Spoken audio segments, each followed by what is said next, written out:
Hai, welcome back to my channel, ke channel Mami Nana. Apa kabar semua teman-teman? Baru upload lagi nih video sharingan. Kemarin-kemarin gak bisa upload itu karena rumah aku renovasi teman-teman. Maklum ya, rumahnya terlalu gede alias gak gede. Jadi harus membuat space-nya itu terpakai dengan baik. Anyway, jadi nggak memungkinkan untuk ngambil video, dan ditambah sama pandemik, anak-anak di rumah sekolah online. Anak aku 3 ya teman-teman, satu udah kelas 6 SD sekarang, yang 2 itu kembar cowok baru kelas 1 SD. Jadi can you imagine ya, gitu deh. Jadi agak susah mencari waktu untuk buat video tanpa ada gangguan. Anyway teman-teman gini, nah sebelumnya aku juga mau say thank you. Ternyata aku nggak nyangka videoku yang mengenai sharingan tiroid itu cukup bagus responnya ya teman-teman. Dan banyak yang komen, dan beberapa ada yang minta Instagram dan sharing ke aku. Thank you, terima kasih. Disclaimer ya teman-teman, aku juga nggak expert di dunia pertiroidan ini. Saya juga nggak ada background kesehatan, bukan dokter, bukan ahli lah lebih tepatnya, tapi lebih ke sharing dari personal experience saja. Nah, jadi semenjak responnya cukup baik yang bikin aku kaget ya, aku jadi ngulik nih, nanti takut pikiran gini, aduh bentar kalau ditanya bisa nggak jawab nih gitu kan ya. Dan emang to be honest, saya juga bukan tipikal orang yang into detail ya teman-teman. Jadi saya tuh nggak pernah pusingin kalau lagi kambuh tiroid itu saya minum obat apa. I just trust the doctor, apa yang dikasih ya saya minum gitu kan. Gak pernah ngulik gitu, dulu minum apa, obat apa gitu. Gak begitu pay attention, which is sebenarnya gak bagus ya teman-teman. Kalian harus jadi pasien-pasien yang kritis, yang banyak tanya, yang kalian harus tahu apa yang kalian masukin ke tubuh, jangan ikutin saya. Nah, tapi semenjak banyak yang tanya, banyak komen, saya jadi penasaran, oh ternyata banyak ya yang mengalami gangguan, ataupun mungkin saudaranya, keluarganya mengalami gangguan seperti saya gitu.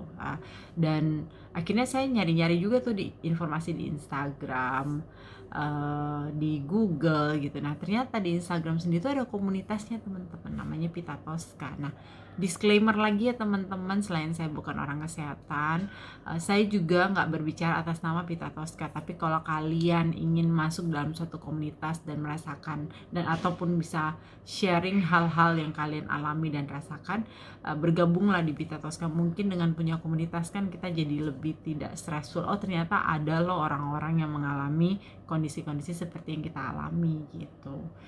Sebentar teman-teman, nyambung, saya ngecas handphone dulu. Jadi akhirnya saya join juga lah. Awalnya saya juga nggak mau join ya di grup, bukannya belagu, tapi karena handphone saya tuh udah kebanyakan grup ya.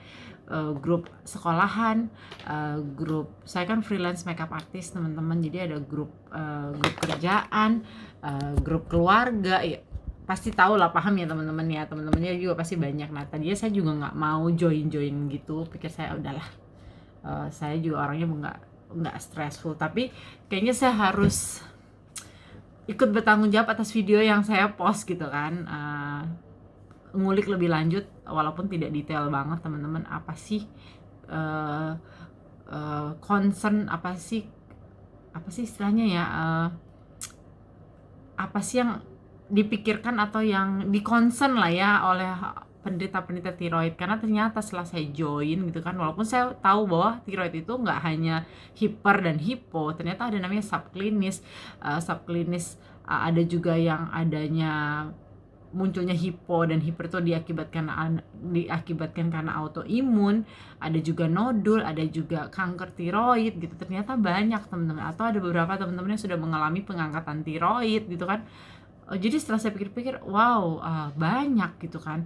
Akhirnya saya minta lah request ke Pita Tosca, saya juga join di WhatsApp grup mereka. Saya penasaran gitu teman-teman, seperti apa sih, saya pengen tahu lebih lanjut apa sih yang menjadi concern, dan sharing-sharing di Indonesia ini sendiri kayak apa sih intinya gitu kan ya. Ternyata banyak banget teman-teman Dan saya rasa WhatsApp grup saya itu bukan WhatsApp grup yang pertama, kayaknya udah WhatsApp grup yang keberapa gitu.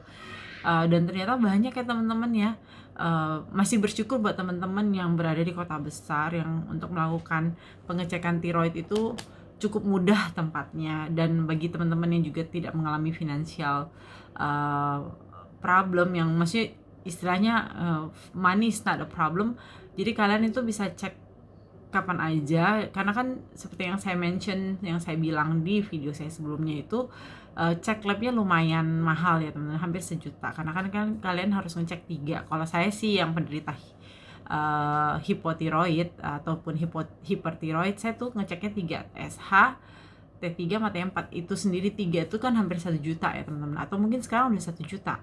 Nah, obatnya sendiri pun menurut saya nggak terlalu mahal, karena kan kalaupun iya 200.000 biasanya bisa dikonsumsi untuk 3 bulan ataupun 6 bulan tergantung kondisi kadar tiroid kalian waktu dicek kan gitu. Nah intinya it's real teman-teman, bahwa ternyata penderita gangguan tiroid itu banyak banget teman-teman di Indonesia, dan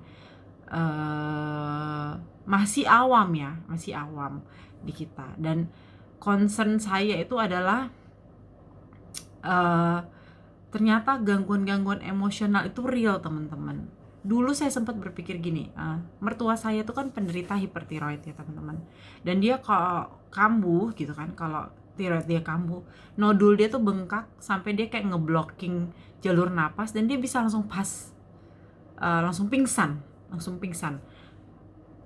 Bagi saya yang penderita tiroid juga, saya merasa waktu itu dalam hati saya ya gitu, lebay amat sih gitu kan, masa sih saya yang penderita tiroid aja nggak gitu-gitu amat dari zaman dulu malahan gitu kan, karena saya derita tiroidnya itu dari umur saya sekitar 19 tahun apa 20, dan saya merasa masa sih lo nggak bisa kontrol. Nah ternyata teman-teman gini, itu salah banget. Jadi kalau kalian merasakan stres yang berlebihan, pokoknya mood swing banget, up and down, itu real teman-teman, trust me, it's real. Nah kenapa saya dulu berpikiran bahwa mertua saya itu agak lebay gitu kan, ternyata harus kembali ke pribadi masing-masing ya teman-teman, karena saya bukan tipikal orang yang suka mikir, gak suka, memang udah bawaan saya ya gitu, saya tipe orangnya easy going, take it, gak usah mikir hal-hal yang gak perlu dipikir dulu, pikir hal-hal yang kalau mertua saya itu hal-hal yang tidak terjadi pun ikut dipikirin gitu kan. Nah kalau saya bukan tipe orang kayak gitu, makanya mungkin saya bisa manage gangguan tiroid saya cukup baik udah hampir 20 tahun ini. Nah kenapa kalau mertua saya itu, menurut saya dia handle-nya juga cukup oke, cuma pada saat dia panik gitu kan, nah dia nggak bisa ngontrol panik dia, tipenya nggak bisa tarik napas, turun napas, panik ya panik aja dia, makin panik, makin nggak bisa napas, pingsan lah gitu.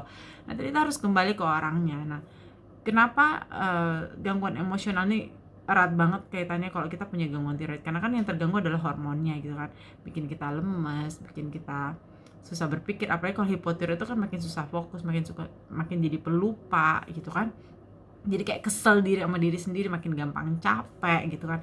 Nah itu yang aku rasakan, dan ternyata di hipertiroid pun juga begitu teman-teman. Dan kayaknya kalau selama kita ada gangguan tiroid berarti kan hormon kita terganggu, kemungkinan besarnya itu adalah pasti kita ada mengalami gangguan emosional.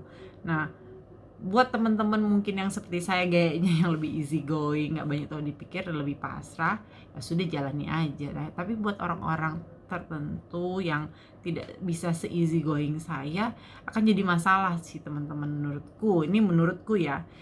Karena kan pasti lebih banyak mikir, kok gini ya, kok gitu ya, semua dipikirin, karena ada tipikal orang tuh semua dipikirin kan ya, kayak kusut gitu otaknya gitu kan. Tapi buat saya emang gampang ngomongin, lo ngapain sih berpikir dilebay, tapi nggak bisa, itu adalah pribadinya.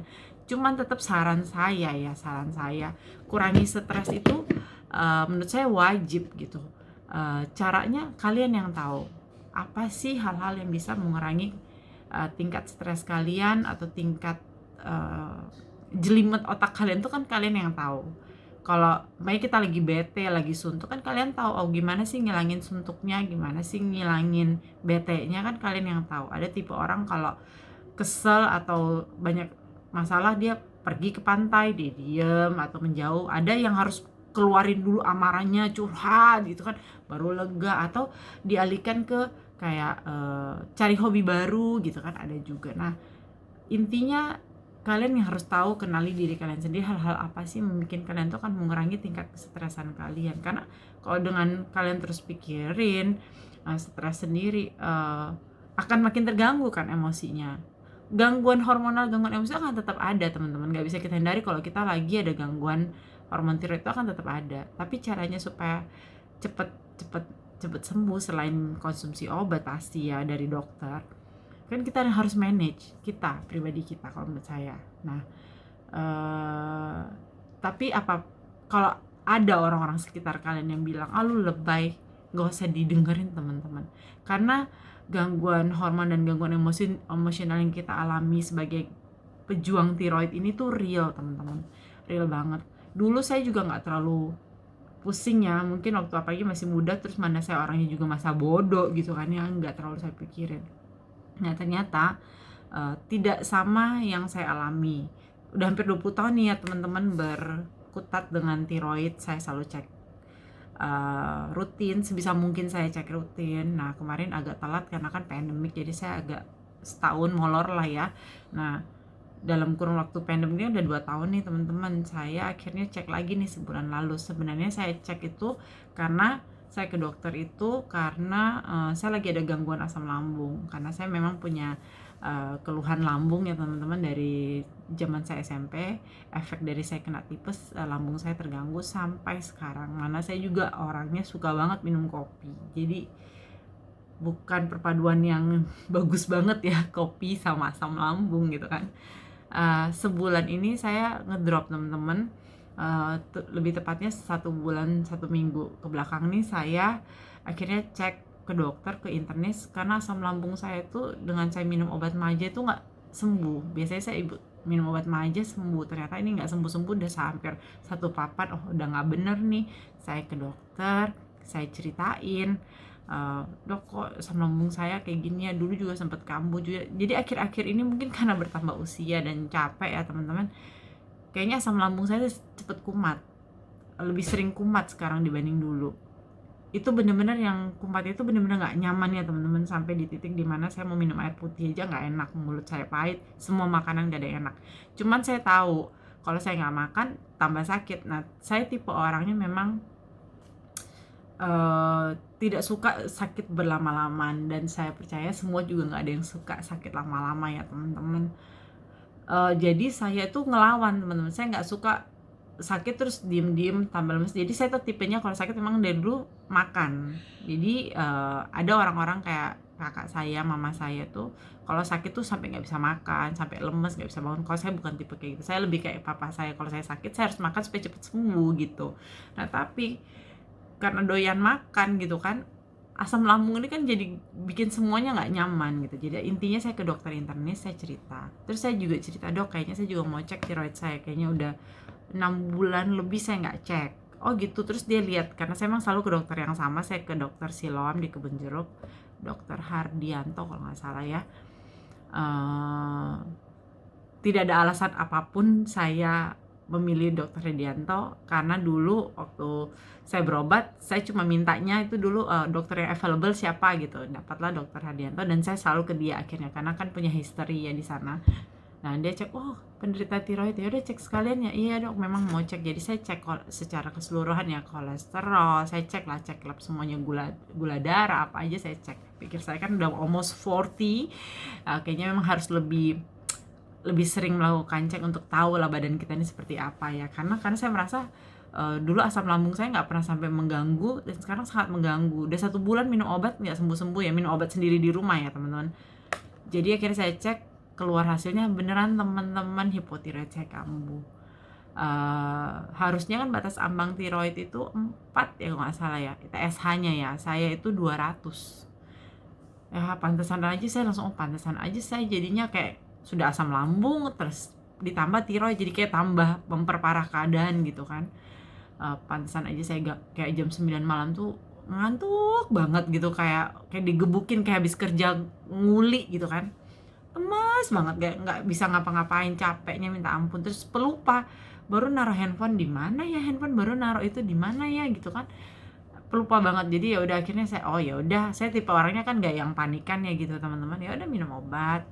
Eh, dan saya juga baru tahu ternyata obat asam lambung tuh nggak bisa dibarengin sama obat tiroid saya gitu, jadi harus dikasih jeda gitu, karena kan sama-sama obat yang saya minum tuh harus 1 jam sebelumnya, sama obat lambung juga 1 jam sebelumnya, obat hipotiroid juga 1 jam sebelumnya, dan ini harus dijeda kalau nggak salah, kalau menurut apotekernya itu sekitar 8 jam ya. Jadi kadang saya tuh bangun pagi-pagi banget hanya untuk minum obat tiroid, terus nanti saya jedain, nanti saya minum lagi obat lambung saya gitu. Nah finally lambung saya udah sembuh. Senin kemarin, ini hari Jumat ya teman-teman ya, Jumat 5 November. Senin kemarin saya cek darah, TSH saya masih tinggi, which is kalau tinggi itu kan artinya kamu hipotiroid ya kan. Kalau rendah kebalikannya, berarti kamu hipertiroid. Nah saya cek udah 8, tapi tetap masih tinggi karena kan batasannya 4 tuh kalau nggak salah, ingat ya, saya harus buka lagi. Nah tapi udah menuju ke normal ya teman-teman, ada good newsnya lah. Tapi kembali lagi waktu itu dokternya selalu bilang pada saat kadar level tiroid kamu tuh sudah kembali ke normal, kamu nggak bisa lepas langsung obatnya gitu, harus tetap di treatment lagi, cuma dosisnya itu di adjust, dicocokkan dengan kondisi tiroid kita yang saat ini gitu teman-teman. Jadi kalau kata dokter internis aku, dia bilang, mohon maaf kalau salah cara penyampaiannya, intinya tiroid ini kayak orang penderita diabetes teman-teman. Pada saat satu pasien atau orang tuh udah diketok palu bahwa dia menderita diabetes, dia harus jaga kan seumur hidupnya untuk dalam keadaan normal ya kan, dia kadar gulanya. Nah begitupun tiroid teman-teman, kalau pada saat kalian sudah mengalami gangguan tiroid ya lakukanlah cek rutin, karena kan tuh hormonal, either kekurangan atau kelebihan, ataupun kayak udah diangkat kan. Kalau diangkat kan nggak ada yang produksi lagi gitu kan, karena kalau kalian googling apa sih kerjanya hormon tiroksin ini gitu kan, tuh banyak teman-teman, buat metabolisme seluruh badan kita, banyak banget gunanya. Secara jangka pendek mungkin nggak terganggu, tapi untuk jangka panjang tuh sangat mengganggu, dan sangat mengganggu sampai ke jantung teman-teman. Jadi coba kalian kalau merasa ada ciri-ciri kalau kalian mengalami gangguan tiroid, kayak tangan agak gemeter-gemeter, terus jantungnya terlalu berdebar, terus ini mulai agak bengkak nih nodulnya. Kalau saya sih nggak begitu kelihatan ya teman-teman, tapi tetap ada, ini udah agak kempes ya. Coba kalian pegang-pegang, ini kan bentuknya kayak kupu-kupu tuh, kalau kalian merasa agak bengkak. Terus kalau hiper sama hipo kan kebalikan tuh teman-teman. Kalau hiper itu jadi kurus banget, kalau hipo itu menggendut gitu kan. Jadi coba kalian cek-cek aja ciri-cirinya kayak apa. Kalau ragu ya pergilah ke dokter gitu kan, terus cek lab. Kalau saya tipenya orangnya nggak percaya sama obat-obat herbal, mohon maaf, bukan berarti di luar sana jelek, tapi ini kan berhubungan sama hormon. Kalau hormonnya sudah terganggu kan harus ada replacementnya atau ada penahan supaya hormon ini tidak berlebihan gitu kan. Jadi saya percaya sama barang-barang chemical gitu teman-teman ya. Sama cek lab gitu. Kalau pada cek lab menunjukkan saya lagi terganggu, ya saya minum obat sesuai anjuran dokter. Pada saat cek lab sudah normal, saya kembali ke dokter, nanti tunggu aja instruksi dokter seperti apa. Kalau saya tipenya orang kayak gitu. Dan yes, kembali lagi menurut saya kurangi stres, walaupun memang itu sangat mengganggu. Cari cara gimana buat kalian ngurangin stresnya, dan itu hanya kalian sendiri yang tahu. Kemudian ternyata satu lagi teman-teman, pada saat saya join WhatsApp group itu, ternyata reaksi gangguan hormonal itu macam-macam ya teman-teman. Ada yang sampai alergi. Nah saya juga mengalami hal itu ya teman-teman, tapi saya juga belum tahu pasti apakah itu diakibatkan karena hormon. Kulit saya sekarang gampang menghitam teman-teman, dan sangat mengganggu sih. Jadi makanya saya nggak pernah pakai celana pendek lagi, pasti semua celana saya panjang dan di bawah lutut gitu, karena beberapa area badan saya tuh kalau gatel digaruk terus langsung menghitam, which is dulu tidak pernah terjadi. Makin bertambah usia jadi kayak gitu. Jadi saya sendiri juga nggak tahu kenapa. Sebel iya, mengganggu iya, cuman ya udahlah, let it be. Saya masih bisa ngumpul sama keluarga, masih dalam keadaan sehat gitu kan. Dan suami juga nggak gimana lah, dia cuma bilang penting kamu sehat, tolong berobat gitu, which is that's more than enough. Walaupun saya tetap juga penasaran, rencana sih mau ke dokter kulit. Saya pengen tanya sih apakah itu karena gangguan hormon atau gimana gitu, atau memang kulit saya aja yang mengalami perubahan alergi atau apa gitu. Intinya ya teman-teman, positive thinking. Kalau kalian mau join di WhatsApp grupnya Pita Tosca, monggo masuk ke Instagram mereka, ketik aja Pita Tosca tulisan biasa ya, PITATOSCA. DM aja, tanya mereka syaratnya apa. Di situ mungkin kalian bisa dapat informasi lebih, dapat komunitas ya kan. Jadi kalian nggak merasa bahwa kalian tuh berjuang tiroid itu sendiri, atau kalian mungkin berada di kota yang kecil terus dikelilingi oleh orang-orang yang menganggap kita ini terlalu berlebihan atau rada-rada gitu kan, oh penyakit lu lebay banget sih, atau lu bikin-bikin doang gitu. Karena beberapa ada yang curhat merasa kayak gitu, atau ada yang lemes banget gitu kan. Percayalah itu terjadi. Jadi biarkan orang ngomong-ngomong apapun, cuekin aja. Tapi anjuran saya tetap kalian yang harus tetap mengontrol level stres kalian, terus tetap cek lab, tetap anjuran dokternya diikutin. Kalau kalian nggak percaya sama satu dokter, ya cari second opinion, cari dokter lain gitu ya. Jadi jangan menyerah. Tiroid ini bisa dikelola gitu teman-teman. Jadi jangan biarkan terlalu berlarut-larut, nggak minum obat nanti keburu membengkak, ntar pengaruhnya kemana-mana gitu kan, mata bisa melotot gitu ya. Itu aja teman-teman sharing aku. Kita ketemu lagi di channel kita ketemu lagi di video-video berikutnya. Semoga sharing aku hari ini membantu kalian, atau kalau kalian mau lebih curhat gitu kan, atau curhat aja apa aja, welcome kalian visit ke Instagram aku. Nanti aku share di description boxnya, DM aja dan kita bisa chatting-chattingan dan kita bertukar pikiran ya. Walaupun saya nggak expert, tapi minimal kalau kita sama-sama kan kita merasa oh kita ada teman penanggungan, bener kan teman-teman ya. Itu aja. Sehat semuanya ya teman-teman di masa pandemik ini. Kita ketemu lagi di video berikutnya, dan jangan lupa di subscribe ya teman-teman. Kalau ada yang mau ditanya apa, di komen aja, di like video aku. Thank you, bye bye.